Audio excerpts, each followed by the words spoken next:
Good day, everyone. So today we're doing something a bit a bit different. I'm not here with my regular model, but I'm here with the Monica instead. And the reason for that is because we're gonna benchmark some VTuber hardware, or I guess webcams more specifically. So I read this article that was about what kind of camera you should get if you want to get into VTubing, and they list all these really expensive cameras. And I got very skeptical for it because I know quite a bit about how the VTubing tracking software works. And usually it's not really important to have a good quality camera, or I guess high resolution or high FPS. It's not very important because the way VTuber tracker works. So I thought we were gonna try to debunk that article today by benchmarking a few cameras and see how they perform, I guess. So when it comes to VTubing in general, or I guess cameras, the most important thing you can do is have really proper lighting. I'm using a ring light, so it's like up here, so you can to light up my face. And it makes a huge difference. Like, you need a proper light source for cameras to track properly. Otherwise you get this jittery, the eyes don't blink correctly, it doesn't see the mouth movement properly, and you get lots of issues. You have shaking and stuff. But yeah, I have 4 cameras that we're gonna try out. I went to the store and bought 2 of the cheapest ones I could find in the store, and then I had one fairly high quality camera laying around, so we're gonna try that one as well. And then I have an iPhone, so yeah, I guess we're gonna go from most expensive and downward. So let's start. So the first camera we're gonna use is an iPhone, which I'm using right now. And I guess with the iPhone, you get very good eye movement, I would say. That's the biggest reason you want an iPhone. You get really good eye movement. And it's fairly great movement distance in sideways as well. So yeah, it's overall very good, but it costs, it's quite expensive. So unless you have an iPhone laying around, it's not worth just getting for VTubing, I think. But that's up to you.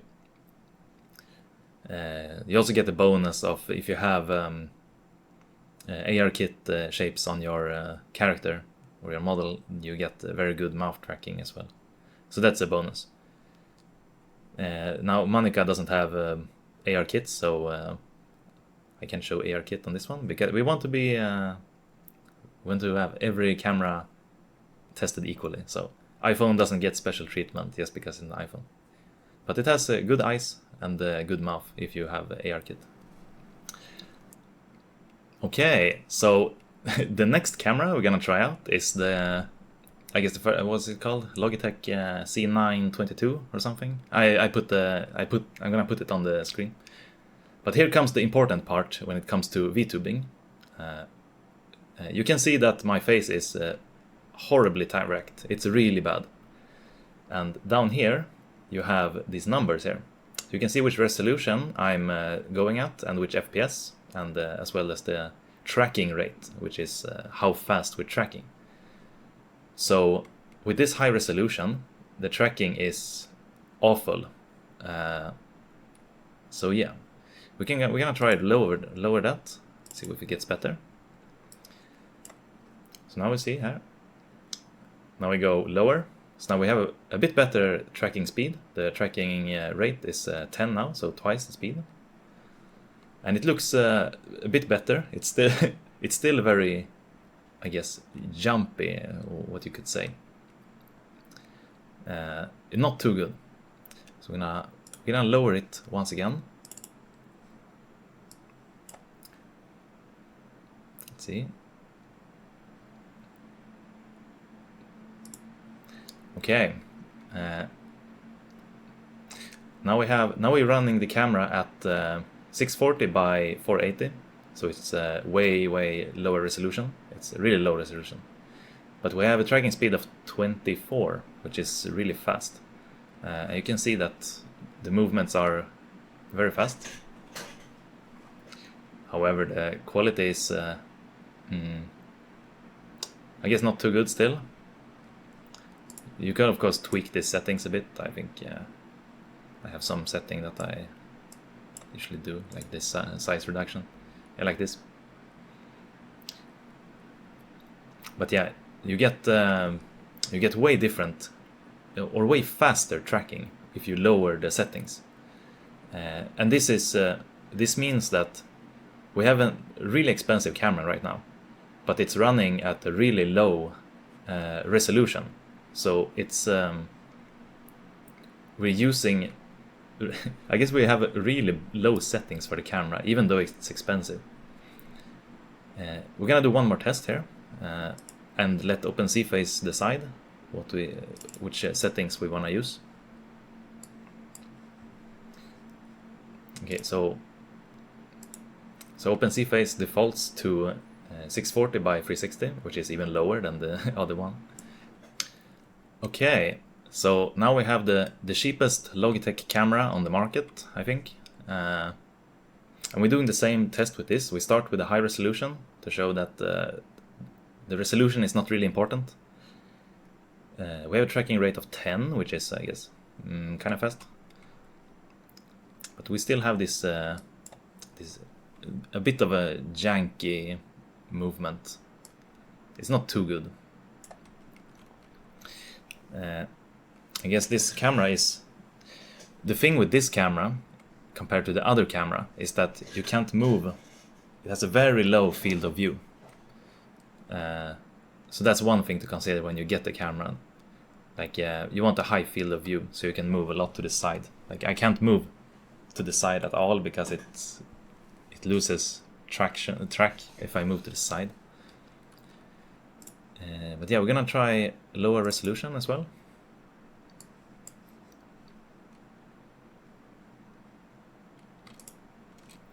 So with this resolution we have a tracking speed of 15, which is faster. Still, this camera is very bad when you get to the side.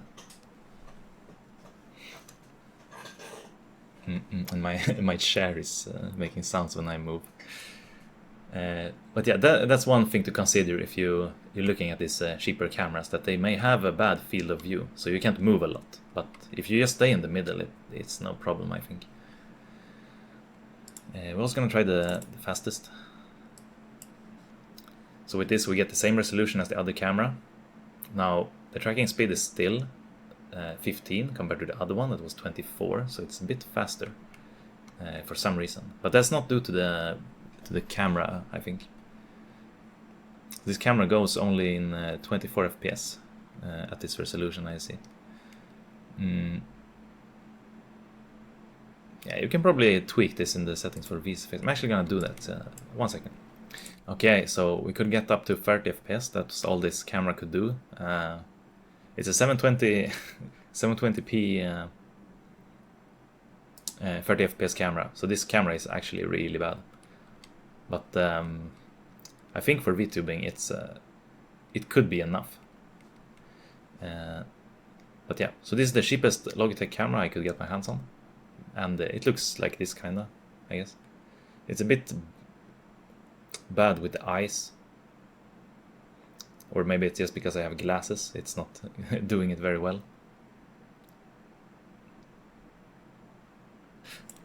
Okay, so we have the cheap knockoff camera. It's actually horrible. It is a 1080 60 FPS camera, but I don't think it works like that. It's horribly slow.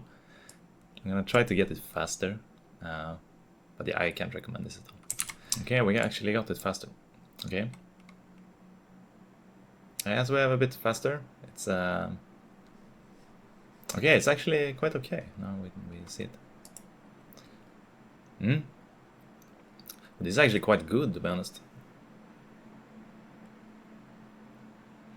Okay, the cheapest camera wins. I take back all I've said. The cheapest camera is probably the one I like the most so far. Oh, and it's great when the cheapest stuff is the best stuff. That's what we like. I'm gonna try to. I think it was. I'm gonna try to set it. Let's see here. I think it was 340. Or was it 380? 320? That was 320, I think. Oh no, it's not 320. Okay, we can't do it. Okay, so this camera can't do. This is the lowest we can go with this camera. I see. So you have to do manual setup with this camera. But this is actually really good. I would say, for a camera. So yeah, if you have a cheap knockoff camera in your local, I guess your local store, try get that one first. And if it doesn't work, then you can buy the more expensive camera, I guess. Okay, this camera has a bit bad movement. If you move too fast, it stops tracking. I guess it's the exposure, so maybe we can fix that with more light, because light is so good.